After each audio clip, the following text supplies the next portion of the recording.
해법을 찾는 토론 이슈엔 직설 시작하겠습니다. 정부가 LH 직원들의 땅 투기 의혹에 고개를 숙였습니다. 그러면서 철저한 수사를 약속했는데요. 재발 방지를 위해서는 이번 논란이 개인의 일탈인지 아니면 구조적인 문제가 있는 건 아닌지 꼭 짚어봐야 할 것 같습니다. 오늘 이 시간 함께 확인해 보시죠.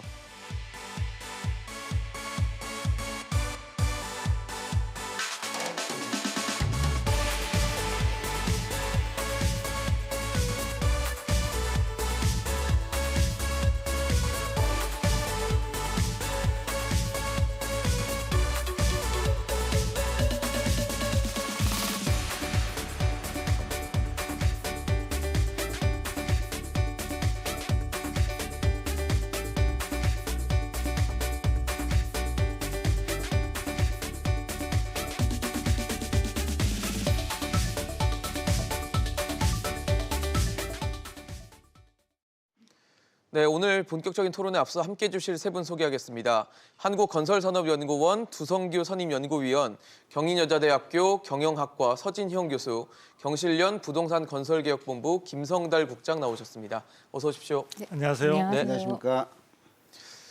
지난 3월 2일이죠. 시민단체 폭로로 LH 직원들의 땅 투기 의혹이 세상에 공개됐습니다.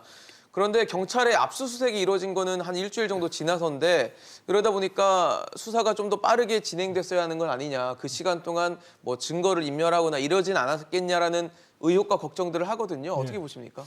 예, 지금 뭐 사실은 이 사안 자체가 처음으로 또 소개된 것은 이번에 어떤 민변하고 네. 또 참여연대 이쪽 그 부분이 있긴 하지만 과거에 한 2019년도에 청와대 청원에 한번 이런 부분들이 올라온 적이 있다고 합니다. 그래서 충분히 사실 어떻게 보면 조금만 관심을 기울였다면 이것을 알 수 있었던 상황들이고요. 그다음에 이 부분이 이제 불거지고 난 뒤에도 3월 2일 날 이제 이 사안들이 어떤 이제 그 민변하고 시민단체에서 이제 알려지게 됐는데요.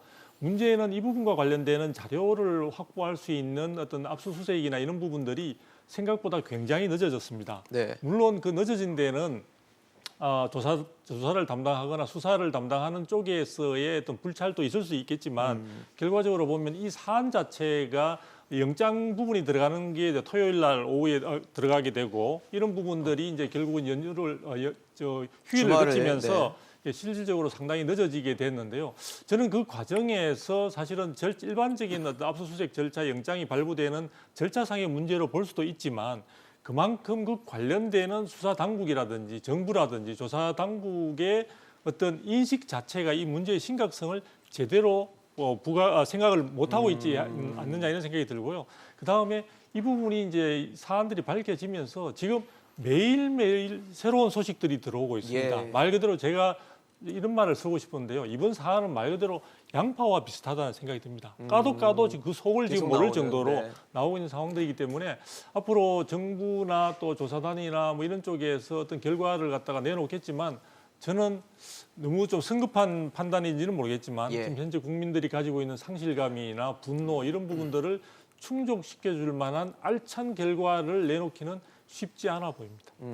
저도 사실, 좀 같은 네. 생각입니다. 왜냐하면 대통령께서는 투기 세력 발본색원, 뭐 또 이낙연 당대표도 강력히 응징 뭐 이런 강한 표현들을 쓰셨거든요. 근데 사실 정작 수사 받아야 할 국토부가 조사 주체입니다. 이게 제19식 감싸기식으로 진행되지 않을까 당연히 우려할 수밖에 없고 또 이번에 검찰이 이제 어제까지 배제되고 있습니다. 네네. 검경을 협력하라는 말은 계속 주문하고 있지만 그런 말만 할 뿐 배제하고 있거든요. 이것도 제대로 수사할 의지가 없는 거 아니냐라는 우려를 키울 수 있다 보여지고요. 지금이라도 빨리 당장 합동수사할 수 있도록 체계가 이루어지는 게 맞다고 봅니다. 사실 뭐 국장님 그렇게 말씀해 주신 이유 중에는 기존에 있었던 1기 신도시, 2기 신도시 때 이런 조사들을 검찰이 주도를 했었는데 이번에는 이제 6대 중대범죄에 좀 들어가기 어렵다나 뭐 이런 이유로 인해서 경찰이 지금 키를 쥐고 있는 상황이다 보니까 과연 검경이 지난해 그 뭐 수사권 갖고 논란을 빚었던 상황에서 얼마나 협력을 잘할 수 있는가에 대해서도 물음표를 다시는 부분들이 꽤 많거든요. 그러다 보니까 지금 말씀하신 뭐 그런 부분에 대한 걱정도 하시는 것 같고 인터넷에 보면은 그런 사진이 올라와 있더라고요. 새벽에 LH 본사 불이 다 켜져 있더라. 저거 증거인멸하는 거 아니냐라는 걱정들이 있는데 당연히 국민의 공분과 우려가 그렇게 반영될 수도 있다라는 생각이 들거든요. 지금 이제 정부에서는 국민들의 분노가 이렇게 이제 표출되다 보니까 어쨌든 그 국민들의 어떤 심리들을 안정시키기 위해서 압수수색을 한다. 라고 이제 전시행정식으로 국민들에게 보여줘야 되지 않겠느냐. 이런 의도에서 이제 뭐 압수수색을 하다 보니까 네. 조금 앞에서 얘기한 좀 늦은 감도 있고 그다음에 이제 뭐 수사 권한의 범위가 경찰보다는 좀 더 강화해야 된다. 이런 얘기들을 하게 되고요. 그다음에 이제 뭐 압수수색 같은 경우에는 사실 뭐 증거인멸을 방지하기 위해서 압수수색을 하는 거잖아요. 그죠? 그렇죠. 근데 이제 온 나라가 이렇게 범죄성 어떤 사건들이 일어났음에도 불구하고 이렇게 이제 뭐 늦게 대응하는 것은 사실 증거인멸의 우려들이 충분히 있다라고 보는 것이고 그리고 지금 이제 뭐 검찰에서 보게 되면 신도시 내부 개발 정보들을 갖고 부동산에 투자를 했느냐에 초점을 맞추고 있잖아요. 그죠? 그렇죠. 그러면 내부 정보를 활용했는지 안 했는지를 검증해야 되는데 사실 그것을 검증하기란 현실적으로 상당히 어렵다는 얘기예요. 왜냐하게 되면 부동산 투자라든가 투기라는 것이 예. 항상 이 편법과 위법의 이 경계선에 있거든요. 아슬아슬하게 줄타기를 그렇죠. 하죠. 그러다 보니까 이제 정부에서 사실 뭐 경찰에서 압수수색을 하더라도 이 사람들이 내부 정보를 갖고 사실 직접 받아서 투자를 했는지 또는 그 정보를 다른 일반인들에게 유출시켰는지 사실 압수수색을 통해서 밝혀내야 되는데 그 경계선을 사실 넘기가 쉽지 않기 때문에 실질적으로 이렇게 압수수색을 하더라도 이런 현실들을 밝혀내기가 상당히 어려울 것으로 이렇게 예측이 됩니다. 사실 앞서 저희가 뭐 화면으로도 보여드렸지만 그 익명 앱 같은데 보면은 LH 직원이라고 하면서 이제 올려놓은 글에는 뭐 내부에서는 뭐 이렇게 국민들이 공분을 하던 뭐 시끌벅적한 것을 뭐 신경도 쓰지 않는다. 그냥 난 정년까지 잘 다녀보겠다. 뭐 이런 식으로 하면서 이런 부분들이 이게 지금 뭐 정확하게 이 앱을 통해서 글을 작성한 사람이 LH 직원인지는 이게 익명 앱이기 때문에 네 확인은 안 되지만 보통 이제 이런 앱에 직장에 대한 인증을 하고 들어가는 네. 과정이 있기 때문에 뭐 가능성은 높다라는 생각이 드는데 이런 걸 보니까 국민들이 더 분노하고 공분을 뭐 숨기기가 어렵지 않나라는 생각이 들거든요. 그렇죠. 지금 국민들이 기대하는 거는 이제 이왕 이제 이 사안들은 터졌고요. 또 이런 부분들에서 우리 사회에 뿌리 깊은 어떤 관행화되어 왔던 그런 부분들이 있을 수도 있는데요. 여기서 제일 국민들이 첫 단계에서 기대했던 바는 아마도 LH 직원들을 뭐 여러 가지 중심으로 해서 네. 이 원인 제공자 분들의 어떤 반성하는 태도, 자숙하는 태도, 그러면서 이제 조사나 이런 부분들에 적극 협력하는 태도 이런 것들을 통해서 그나마 이 일은 벌어졌지만 이 부분과 관련해서 국민들의 어떤 마음에 조금이나마 위로나 위안이 될 수 있는 여지가 있을 수 있다고 생각이 되는데요. 그 부분을 갖다가 완전히 찬물을 끼얹듯이 그 해당되는 정말 추정이 되는 공기업의 직원으로 추정되는 그런 분들의 은행 자체나 그 다음에 해당되는 쪽에 이제 압수수색하는 그 과정이나 그 사람들이 어떤 반발을 하면서 이제 달려갔던 그런 사람들을 보면서 네. 비웃는 그런 이야기들이 지금 많이 소개가 되고 있거든요. 예. 그래서 이런 부분들은 본질을 훼손하는 그런 측면에서 사실은 이왕 그 공기업이나 이런 직원들의 일단 기본적인 마음 자세나 이런 것들이 공직자 혹은 공직자에 근접하는 그런 어떤 사람들의 마음 자세가 안 돼 있다는 거고요. 저는 아까 조금 전에 이제 검찰의 어떤 여러 가지 그 전문적인 그 여러 가지 노하우라는 이런 네. 걸 좀 많이 도움을 얻어야 된다고 하는데 저도 공감을 하는데요. 예, 예. 왜냐하면은 물론 이제 지금 수사를 하는 경찰 쪽에서도 충분한 전문적인 인력이 다 투입된다고 보고 있습니다. 상당히 지금 규모는 지금 700명이 넘는 규모로 지금 네. 수사단이 꾸려졌다고 하니까요. 그런데 제가 지금 사실 걱정스러운 부분은 현재 LH 직원이나 일부 공기업 직원들의 어떤 이런 투기 혹은 일탈 이런 정도 같으면은 충분히 저는 경찰의 인력으로도 가능할 것으로 볼 수 있는데 문제는 뭐냐면 최근에 지금 자꾸 이게 나오고 있는 이야기들 중에는 국회의원이라고 우리 사회에 굉장히 가배했던 지위에 있다고 보여지는 국회의원이라든지 해당되는 지역의 시의원, 도의원 이런 쪽들의 이야기들로 나오고 있고요. 그러니까 고위공직자인 그런 분들이 사실은 다수가 가능성 있는 범위 내에 조금씩 들어옴에 따라 예. 과연 경찰이라는 우리 행정자치부 소속의 경찰이라는 인력의 어떤 제가 능력을 무시하는 것이 아니라 네네. 여러 가지 사회적인 역학관계를 감안할 때 과연 실효성이 있는 결과치로 접근할 수 있을 것인가 저는 조금 걱정이 되는 그런 상황입니다. 사실 지금 조성규 위원님께서 말씀을 주신 것처럼 이 지금 사안이 굉장히 커졌어요. 지금 광명이나 시흥 외에 과천에서도 의혹이 나오고 있고 그러다 보니까 다른 신도시 전체로 좀 확대를 해서 조사해야 되는 거 아니냐. 그리고 지금 친인척, 지인까지 다 어떻게 될지 모른다라는 것 때문에 굉장히 수사 범위가 광범위하다는 생각이 들거든요. 예, 저는 당연히 그렇게 가야 된다. 근데 그러면서도 또 정부가 하는 방식이 지금 LH 직원들을 중심으로 거래했느냐. 인물 중심으로 가고 예, 있죠. 그렇죠. 그게 조금 오히려 더 보완될 필요가 있다. 왜냐하면 토지 보상을 한 예정지 또 이미 문재인 정부에서 개발이 이루어진 신도시들이 많습니다. 예.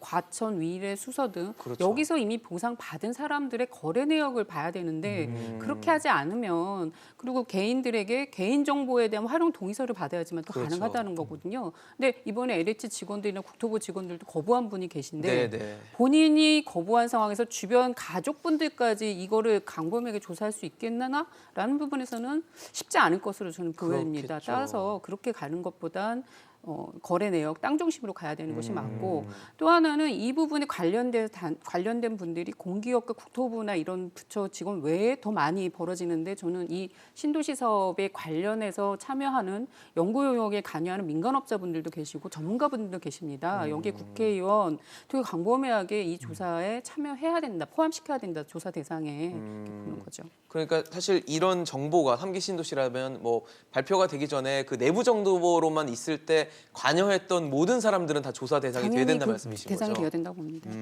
근데 사실 지금 차명으로도 할 수 있고 여러 가지 가능성이 많기 때문에 네. 과연 진짜 지금 정부나 경찰이 하는 대로 인물 중심으로 따라가서 과연 다 따라갈 수 있을까? 그리고 아까 말씀하신 대로 개인정보 동의에 대해서 거부를 한다면 그건 어떻게 과연 이 법적인 문제를 해결할 수 있을까도 굉장히 의문이거든요. 그래서 이제 부동산 같은 경우에는 사실 이 부동산의 윤리성들을 많이 강조하고 있어요. 예, 부동산은 사유자 상권이지만 사실 이 부동산의 어떤 공익과 사익의 조화들을 많이 강조하고 있거든요. 근데 이제 부동산을 이렇게 직접 취급하는 공공기관에서 그러한 윤리성을 상실하다 보니까 국민들이 이게 이제 분노를 하는 것이고요. 그렇죠. 특히 이제 부동산 시장 같은 경우에는 이제 비공개성 때문에 정보의 비대칭 문제들이 사실 많이 논란이 되고 있어요. 정보를 많이 알고 있는 사람과 적게 알고 있는 사람이 거래를 하게 되면 많이 알고 있는 사람들이 결국은 이득을 많이 가져간다는 겁니다. 예. 그 이득도 사실 부당이득이 된다는 거예요. 그래서 공공기관이나 공무원이나 어떤 계획을 하는 사람들은 정보를 사실 많이 갖고 있잖아요. 그래서 이제 원주민과 비대칭으로 인해서 토지를 어떤 매매함으로 인해서 가져가는 것이 문제가 된다는 거예요. 그래서 실질적으로 이제 예를 들어서 차명으로 거래를 했을 때 네. 그러면 이제 어떻게 조사를 할 것이냐. 계획이 발표되기 전에 보통 1년 이내, 6개월 이내 이제 특정 시점을 정해서 거래된 부동산에 대해서 이 자금이 어디에서 나왔는지 자금 출처 조사를 하게 되면 충분히 이 차명의 어떤 거래들을 네. 찾을 수 있다고 보여집니다. 그래서 정부에서나 검찰에서나 경찰에서 이것들을 조사할 의지가 있느냐 없느냐의 차이예요. 좀 더 신뢰성을 회복하기 위해서 의지를 갖고 자금 출처 조사까지 건수별로 조사를 하다 보게 되면 충분히 차명 거래의 경우에도 국민들에게 밝혀질 수 있지 않을까 이렇게 생각을 해요. 예. 두 박사님도 같은 의견이십니까? 예, 그 같은 의견인데 정말 제가 또 좀 이런 말씀을 드리는 게 좀 송구스러운데 지금 사실 이렇게 이제 조사를 방대한 인력과 네네. 많은 어떤 그걸 통해서 이제 지금 조사를 하고 있는데요. 예. 국민들이 바라는 지금 그는 이제 일단 아까 제가 말씀드린 대로 해당되는 그 공기업들의 그 직원들의 어떤 사과 이 부분이고 그 다음 단계로 바라는 게 뭐냐면요. 일단 이 벌어진 것에 대해서 해당자는 형사 처벌을 받기를 아마 원하실 것 같고요. 그 다음에 해당되는 토지는 몰수를 한다든지 시세 차익을 몰수한다든지 이렇게 함으로써 전체적으로 본래의 어떤 올바른 상태로 되돌아가기를 바라는 것이 아마 국민적인 정서가 아닐까 이런 생각이 듭니다. 그런데 이번에 이 관련해 가지고 본다면 부패방지법이나 농지법이나 그다음에 공공주택특별법, 그다음에 LH 관련되는 법 등 여러 가지의 다수의 법령이 있습니다만 네. 이 법령을 통해서 해당자를 말 그대로 자수를 하거나 자발적으로 신고를 하는 사람 이외에 이러한 어떤 뭐 업무상 비밀을 이용했는지 여부를 입증하기가 대단히 어려울 것 같다는 이야기들이 많이 나오고 있습니다. 그 말은 뭐냐면 이렇게 지금 언론에서도 많이 이야기가 되고 언급이 되고 있지만 나중에 최종적으로 이게 마무리될 시점에 있어서 국민들이 기대했던 눈높이는 굉장히 높은 곳에 있는데 그런 부분에 부합하는 결과치를 내놓을 수 있느냐 현재로서는 녹록치 않다 이런 생각이 들거든요. 그런 점이 들기 때문에 제가 볼 때에는 일단 이 수사나 어떤 조사 자체를 지금 최근에 저 뉴스를 보게 되면 정부가 서둘러 봉합하려는 듯한 느낌을 조금 갖습니다. 그런데 네. 아까 우리 국장님도 말씀을 해주셨지만 제가 볼 때 이 부분은 정말 발본색원한다는 차원에서 하려면은 장기적으로 그리고 해당될 수 있는 사람들을 굉장히 광범위하게 해야 될 것 같은데 기본적으로 그 방법 자체가 사람만 따라가다 보면은 이것을 갖다 확인하기는 대단히 어려울 것이다. 그래서 오히려 저는 신도시 예정되어 있던 곳에 대한 어떤 그 거래 토지를 중심으로 네네. 토지를 중심으로 해서 해당되는 시점에 어떤 거래했던 그런 부분들을 조사해야 되는데요. 자, 이 부분 하나만 더 말씀을 드리겠습니다. 이 부분과 관련해서 보면은요. 실질적으로 우리가 그동안에 공기업이나 이런 데서 신도시 계획과 관련해서 보면은 해당되는 계획 그 대한 보안 자체가 굉장히 허술하지 않았나. 보안에 대한 인식이 굉장히 낮지 않았는데요. 이미 이제 벌어진 일이지만 앞으로 만일에 이 부분과 관련해서도 조금 제도 개선이 필요할 것으로 보입니다. 지금은 해당자는 행위자에 대한 처벌 부분으로 너무 이제 몰입이 돼 있다 보니까 좀 걱정인데요. 어느 정도로 저는 보완이 되어야 된다고 생각하느냐 하면은요. 사실 우리가 수능이라든지 네네. 저 부동산 관련되는 여러 가지 정보 자격 시험과 관련해서 보면요. 수험 출제자들은 해당되는 계획을 발표할 때까지 출제하고 난 뒤에 밖으로 나오지를 못합니다. 맞아요. 일정한 곳이 네. 고립되어 있죠. 그렇죠. 딱 이렇게 있는 뭐 상황인데. 휴대폰도 뺏기고 뭐 그런 얘기 하더라고요. 그러니까 외부와의 연락을 못할 정도로 물론 이것과 똑같이 하자는 건 아니지만 앞으로도 혹시나 신도시 계획이나 예정지가 발표되는 사항과 관련해서는 그 해당되는 이제 관여했던 분들은 제가 볼 때는 아름아름으로 소식이 전해지지 않도록 그러한 일정한 기간 동안에 보안을 잘 불가피하게 갖춰야 된다. 격리해가지고 있는 그런 부분의 방안들도 좀 생각해야 되지 않느냐. 왜냐하면 발본색원이라는 그런 속에 그런 의지마저 분명하게 제시되지 않는다면은 이 부분은 또다시 그냥 하나의 일회성 있는 사안으로 지나갈 가능성도 없지 않다. 이런 부분 걱정이 되기 때문에 제가 말씀을 좀 드렸습니다. 우리 사실- 차명 거래와 관련해서 예. 이제 한 가지만 얘기하게 되면요. 우리나라는 이제 이 부동산 실명제법 때문에 네. 타인의 명의로 등기를 하게 되면 그 부동산의 소유권을 완전하게 가져오기가 힘들어요. 이제 타인 명의로 이제 타인 명의로 등기를 하게 되면 그 부동산을 빼앗길 가능성이 많다는 거죠. 그래서 이제 현실적으로 타인 명의로 등기를 하기가 상당히 어렵지만 실무적으로 보게 되면 이제 타인 명의로 등기를 해놓잖아요. 예.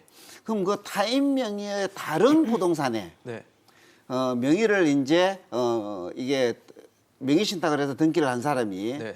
그 타인의 부동산에 건저당을 설정을 해서 네. 안전장치를 해놓는 경우가 많이 있습니다. 그래서 이제 그 자금 출자 수사를 통해서 그 사람들이 그 사람의 어떤 다른 분들의 다른 어떤 부동산에 대해서 건저당이나 설정을 했다든지 이러면은 이제 뭐 차명 거래로 파악을 하고 접근하게 되면 그러한 것들도 충분히 밝혀질 수 있다 이렇게 보시면 됩니다. 김성달 국장님, 그 사실 지금 정부가 신도시 관련 뭐 부처, 공기업 그리고 지자체 관련 부서 뭐 공무원 이런 본인하고 배우자 그리고 직계 좀비속이라고 해서 이제 윗대로 가는 뭐 아버지, 그러니까 부모, 조부모 이런 식으로 그리고 밑으로 가는 자식들 이렇게까지는 하는데 형제자매는 포함이 안 되더라고요. 네, 근데 사실은 이건 왜 포함이 안 되는 거죠?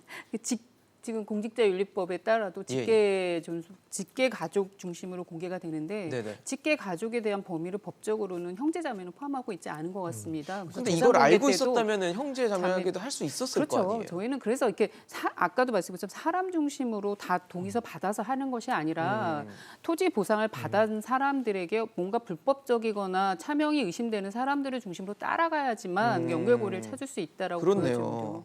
그리고 또 하나는 그 토지 보상하는 과정에 법인들이 투자한 경우도 많을 겁니다. 법인이요? 왜냐하면 농업법인들도 많이 들어가 있을 것 같습니다. 근데 이 농업법인을 통해서 공직자들이나 공직자들 가족들이 또 투자해서 법인 구성원으로서 또 참여할 수 있는 방법들도 있거든요. 그러니까 보상 내역을 일단 다 공개하고 조사하는 것이 더 훨씬 중요하다고 봅니다.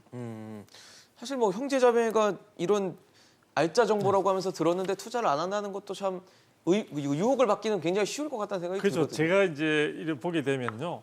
이번에 이제 이런 부분들을 이제 속칭해서 뭐 사자성어 비슷한 말로 만드는 게 이제 투기 신공을 보았다. 투기 신공을 예, 보았다. 예전에 아주 오래 전에 이제 예를 들어 좀 많은 학생들이 어려워하는 과목이 수학인데요. 네. 수학과 관련되는 참고서로서 수학의 정석이라는 책들이 참 오랫동안 맞아요. 전통적으로 네. 전해져 왔고 사실 많이 이제 활용을 했었는데요. 네. 그게 이번에 빗대어 가지고 투기의 정석이라는 용어가 지금 이제 되고 있습니다. 즉 이번에 LH 사안에서 보여주는 것들이 상당수가 투기를 할 경우에는 기본적으로 이러한 내용은 충분히 다 포함을 시켜야 된다.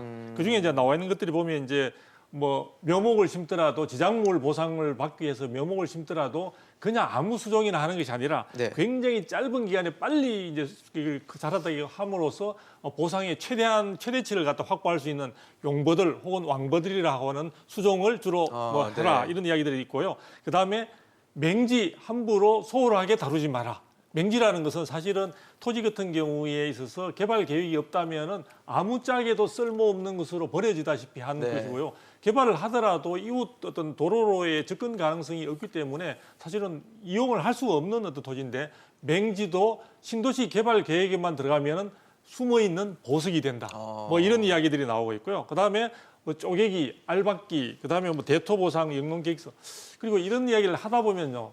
이 투기의 정석 속에 우리가 제도적으로 지금 많은 것들이 만들어져 있지만 그 부분들에 있어서도 제대로 이걸 갖다가 적용을 하는 과정에서 여러 가지 편법적으로 많이 활용되는 경우도 있습니다. 예를 들면은 농업 경영 계획서, 우리가 영농 계획서라고 이야기하는데요. 그렇죠. 그 계획서 속에 실질적으로 작용, 즉 직접 농사를 짓는 것과 관련해 가지고 굉장히 유명무실하다시피 지금 되고 있지 않느냐 그런 부분들이 있거든요. 그래서 사실 제가 알고 있기로도 한 농지 같은 경우에는 1000제곱미터 이상 되는 경우에는 그 부분들을 엄격하게 그것을 갖다 해야 되고 어떤 경우에는 농지 즉 농사를 경영한다는 자격까지 취득해야 되는 것을 알고 있는데 그 부분들이 허지부지 되거나 실질적으로는 엄격하게 적용되지 않고 있고 이제 일설에는 지금 정확하게 제가 확인을 못했습니다만 우리 대통령께서도 예.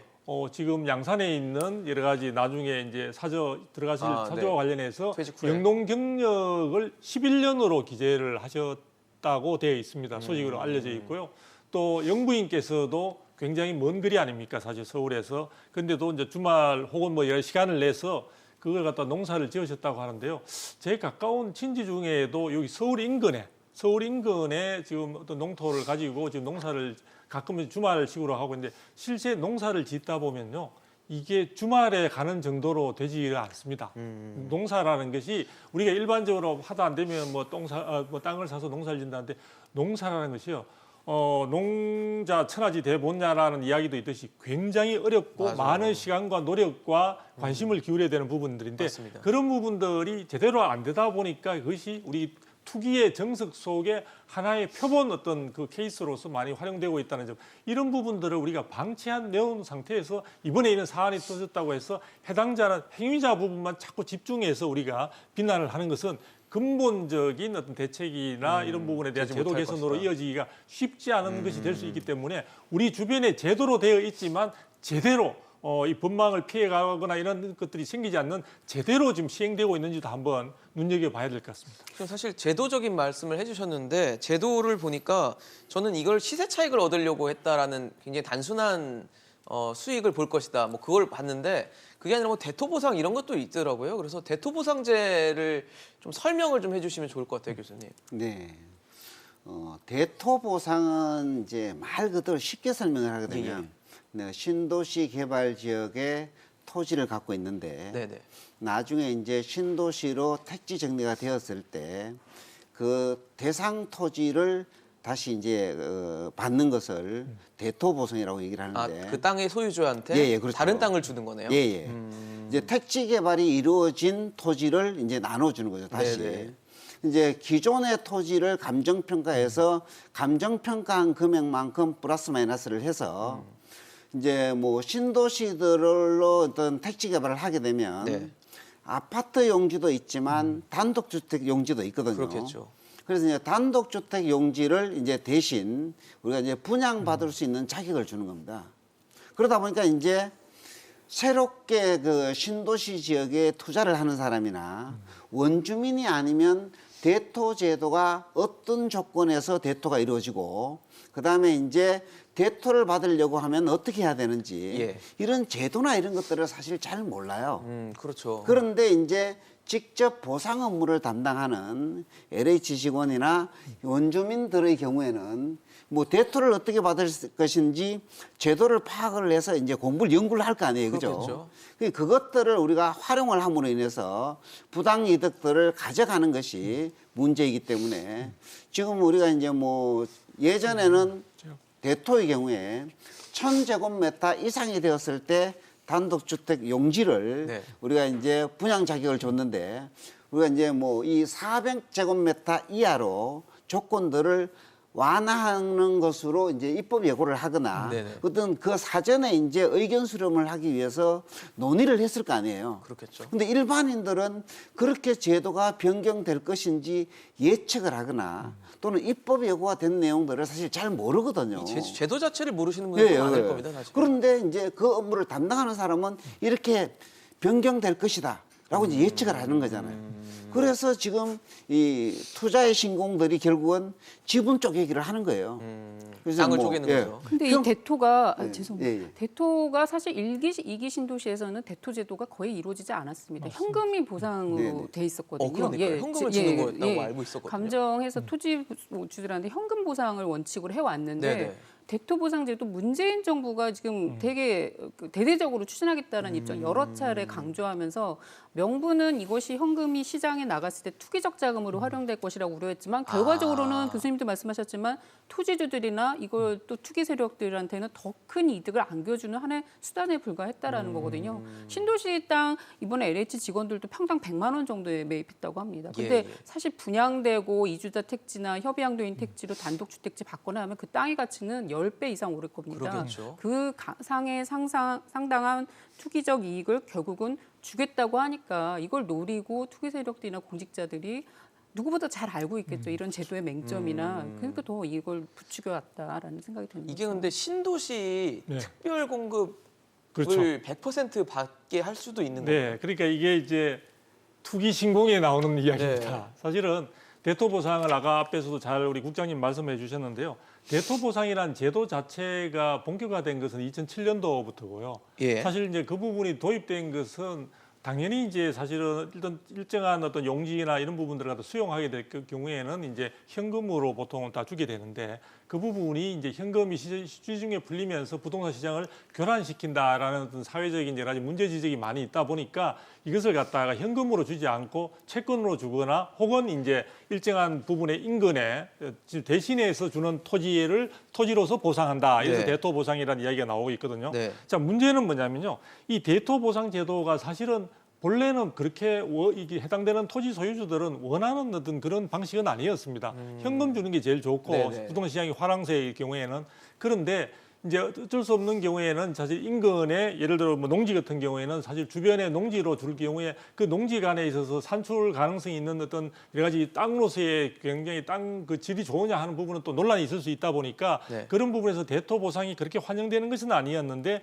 이 투기 목적으로 하는 경우에 있어서는 굉장히 효과적인 그런 부분들이 있습니다. 이제 이 토지를 갖다가 토지로 보상을 하는데 이 부분이 이제 두 가지가 있습니다. 택지개발 예정지구 안에 예. 토지를 소유하고 있던 사람에게는 지금 우리 협의 양도인 택지라고 해가지고 예. 실질적으로 그 해당되는 쪽의 택지개발 지구 내에 주택을 건축할 수 있는 땅을 주게 됩니다. 아. 그렇게 되면은 그분은 예를 들어 그 전에 자기가 가지고 있었던 뭐 그런 토지가 사실은 임야이든지 이런 네. 경우에 있어서도 해당되는 택지개발 지구 내에 건폐율 50에다 용적률 100%까지 해서 주택을 건축할 수 있는 그런 자격을 부여하다 보니까 굉장히 효과적이죠. 그렇죠. 그리고 LH 쪽에서 이번에 문제가 됐던 것은 뭐냐면 1000제곱미터 이상씩을 사실을 분할했는데요. 실질적으로 대토 보상이 나가는 이런 경우에서는 토지 면적 같은 경우에는 이제 보상 면적이나 이런 부분들이 사실은 뭐 주거 지역 같은 경우에는 60제곱미터 이상이거나 상당히 규모가 어떻게 보면 작게 돼 있는데 네네. LH 자체 내에 내부의 보상 규정, 즉 하나의 택지로서 이걸 갖다 보상하는 그 기준 자체가 1000제곱미터 이상이 되어야만이 되는 식으로 지금 규정이 정해져 있는 것으로 알고 있습니다. 그러니까 LH 직원들은 누구보다도 해당되는 쪽에서 LH가 보상을 할 때 대토 보상으로서 택지를 주는 경우는 1000제곱미터 이상이 되어야 된다는 거. 그 다음에 해당되는 토지가 있을 때요. 이게 굉장히 큰 규모든 간에 한 필지당 분양권이나 이 택지 같은 경우에 권리를 하나밖에 주지 않습니다. 아, 네. 그러다 보니까 뭐 크든 작든 그냥 하나만 그렇죠. 주는 거죠. 네네. 그 일정 근데 이걸 쪼개면- 1000제곱미터 이상이 되는 경우에 네. 하나의 필지당 하나씩 가는데 네네. 이것을 갖다가 필지를 나누는 거죠. 만제곱미터면 하나가 나와야 되는데 그렇죠. 10개로 쪼개면 10개가 나온다는 그렇습니다. 그렇게 될 경우에 신도시 택지에 주택을 단독 뭐 택지를 받든 아니면 아파트 입주권에 해당되는 분양권을 받든 간에 그것에 대한 가치는 예를 들어 10개의 분양권이 나와서 실제 분양받는다고 한다면은 그 가치는 우리 국민들의 시청자분들이 생각하시는 것보다 수익성은 어마어마하다고 볼 수 있습니다. 그러네요. 그래서 이번에 이러한 것들이 LH에서 이렇게 직원들이 굉장히 빈정거리듯이 이야기하는 이유, 내가 만일에 이것을 지적받아서 쫓겨나가더라도 나는 평생을 뭐 살고 부동산이 마련했다고 있다. 하는 이야기가 말이 되는 게 예, 예. 거의 수익률 자체를 본다면요. 적게 수익률일 때 한 300%, 기본적으로 500% 이상 경우에 따라서는 1000%의 수익률을 올린다고 하니까 네. 이것을 두고 기존의 다주택자들이 수익을 내기 위해서 하는 그런 부분들은 말 그대로 제가 속담을 하면 세 발의 피다, 조족지혈이다 이렇게 말씀드릴 수 있습니다. 와, 국장님 대단하네요. 예, 그러니까 이것이 왜 이런 게 가능했냐 저는 보는 게 이 원래 공기업이라는 것도 우리나라에만 있는 거고 신도시라는 사업을 공기업 주도로 해서 강제 소유권을 부여한 것도 우리나라에만 있다고 봅니다. 그 이유가 뭐냐? 땅 장사라는 건 아니거든요. 그만큼 그렇죠. 국민이 부여한 특권을 이용해서 우리 자녀들이 살 수 있는 집을 달라는 거였어요. 저렴한 주택. 근데 이게 언제부터 참여정부 때 대통령까지 나서서 공기업도 장사다. 10배도 남길 수 있다라고 말씀하셨거든요. 그 이후에 이 공기업들이 신도시를 통해서 상당한 이익을 갖는 걸 너무 당연스럽게 여기고 민간보다 조금 우리가 덜 먹는다라는 걸 강조하면서 우리가 공공성 있다라고 자부해왔던 겁니다.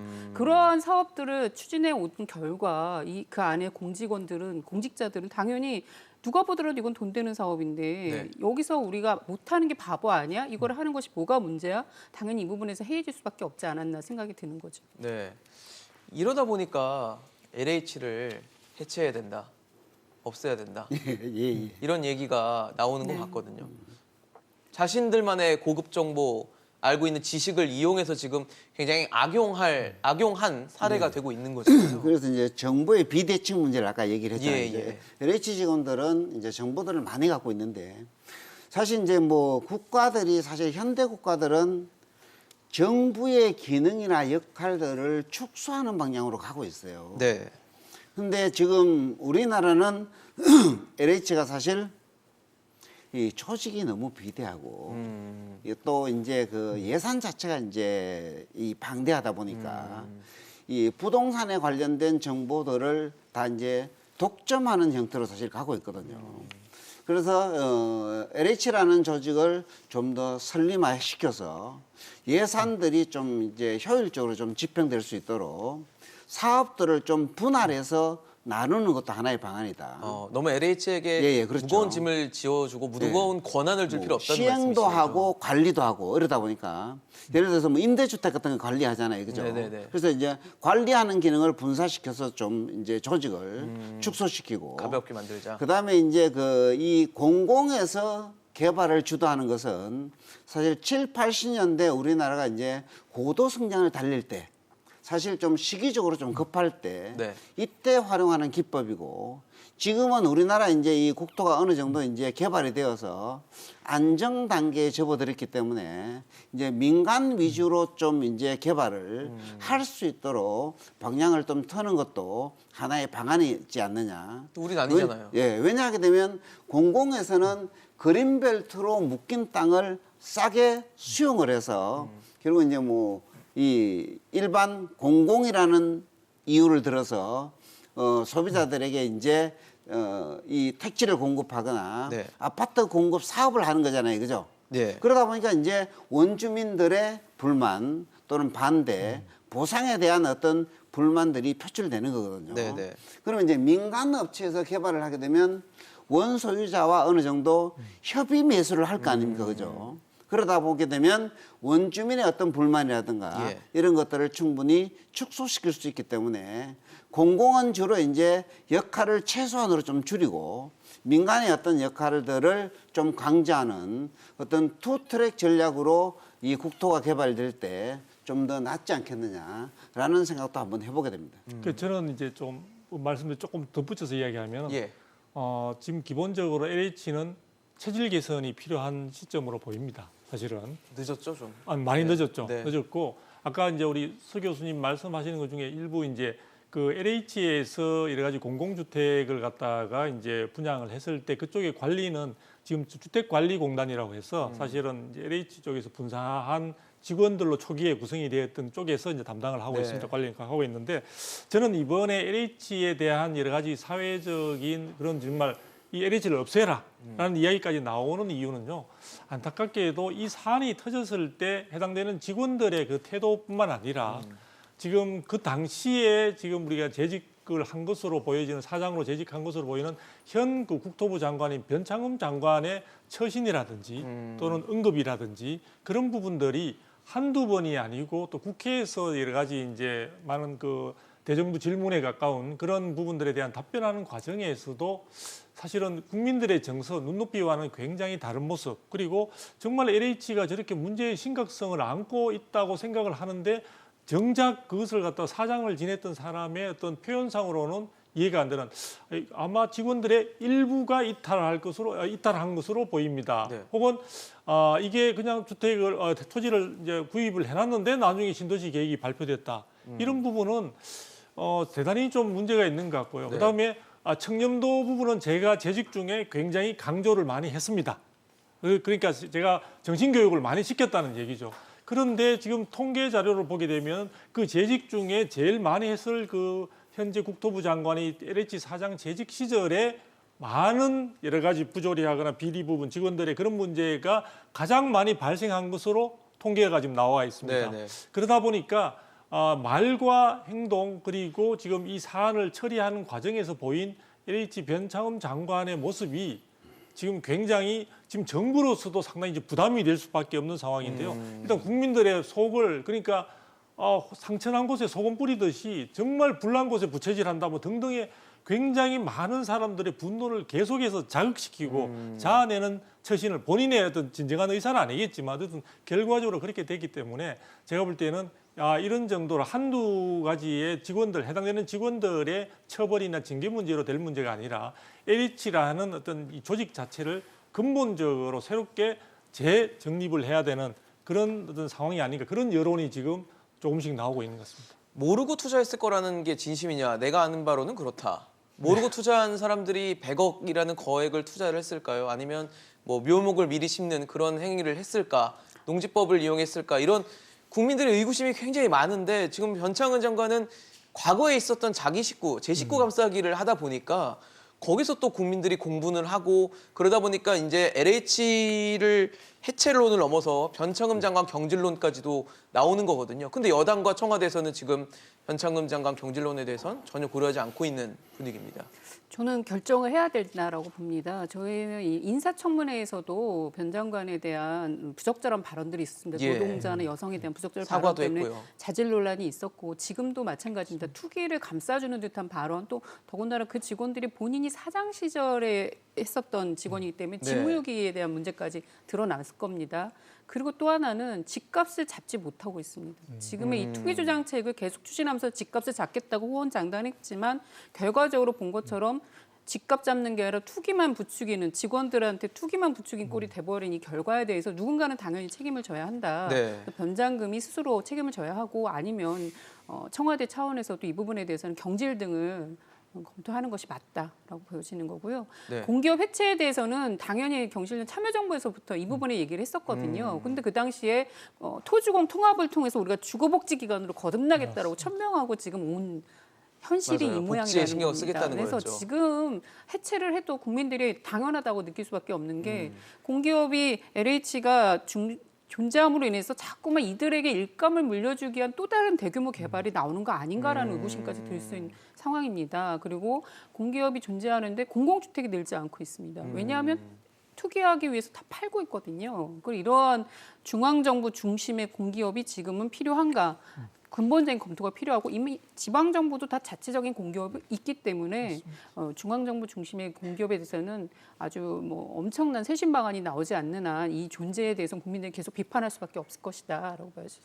사실 변창흠 장관이 장관으로 오고 나서 2사 공급 대책을 발표를 하고 이제 3기 신도시 위주의 공급을 하면서 부동산 시장을 안정시켜 나가겠다라는 게 전체적인 로드맵이었는데 뭐 이런 상황에서 변창흠 장관이 주장하고 푸시하는 이 정책이 과연 국민들이 믿고 뭘 할 수 있겠습니까 지금? 정책이라는 것은 보게 되면 이제 국민들이 어느 정도 신뢰성을 갖고 믿고 따라주느냐의 차이거든요. 예. 그래서 지금 이러한 사태가 이제 불거졌다 보니까 뭐 책임론도 대두가 되지만 네. 기본적으로 전수조사를 통해서 조사 대상을 빨리 확대를 해야 돼요. 이제 대상 토지뿐만 아니라 인근 지역의 토지, 그다음에 지금 신도시뿐만 아니라 지난 신도시, 그다음에 이제 조사 대상도 사실 직원이나 직계 좀비속뿐만 아니라 예. 뭐 우리가 지방 공기업 또는 우리가 지방 공무원, 정보에 접근할 수 있는 사람들을 모두 좀 확대를 해서 좀 투명하게 공개함으로 인해서 신뢰성을 회복하는 것이 우선이 아닌가 이렇게 보여지고요. 그래서 지금 정부에서도 어느 정도 딜레마에 빠졌을 거예요. 뭐 공급 확대로 가느냐 또는 이제 책임론을 묻느냐. 사실 이제 장관 같은 경우에는 임명권자의 임명 권한이잖아요, 그죠? 그렇죠. 근데 그 권한을 행사할 때도 국민들이 어떻게 생각하느냐 이런 것들을 충분히 반영을 해서 고민을 해야 될 시기가 아닌가 이렇게 보여집니다. 조성규 박사님, 그 사실 예. 지금 이렇게 변창흠 장관이 굉장히 뭐 사퇴나 경질론까지 오르고 있는 상황에서 정책을 추진하는 것도 국민들에게는 또 다른 분노를 살 수 있는 부분일 수도 있다는 생각이 들면서도 네네. 3기 신도시를 제 주변에도 기다리고 계셨던 분들이 꽤 많습니다. 맞습니다. 집을 하기에 너무 어려우니까 이거라도 좀 해보고 싶다라는 생각을 많이 하셨는데 이번 일로 또 3기 신도시가 미뤄지면 국민들이 또다시 피해를 입을 수밖에 없다는 생각도 들거든요. 미뤄지는 것은 불가피한 것으로 보여집니다. 사실은 이것을 갖다가 지금 이 정부가 추진하고 있는 부동산 정책의 어떤 그 근간으로 보면 공공주도형, 그다음에 그렇죠. 이제 이번에 LH처럼 공공기관이 직접 시행하는 그런 부분들을 가장 이제 근간으로 해서 사실은 선봉에 내세운 상황이기 때문에요. 이쪽에 나서는 LH의 기본적으로 도덕적 해이라는 모럴 해저드가 이미 이제 충분히 만연돼 있다는 이런 것들이 이제 드러났기 때문에 네네. 사실은 전체적인 이사 대책 부분에 있어서도 또 3기 신도시나 이제 수도권의 등 그런 부분에 대한 주택 공급과 관련해서도 사실은 기본적으로 재수정이 불가피해 보이고요.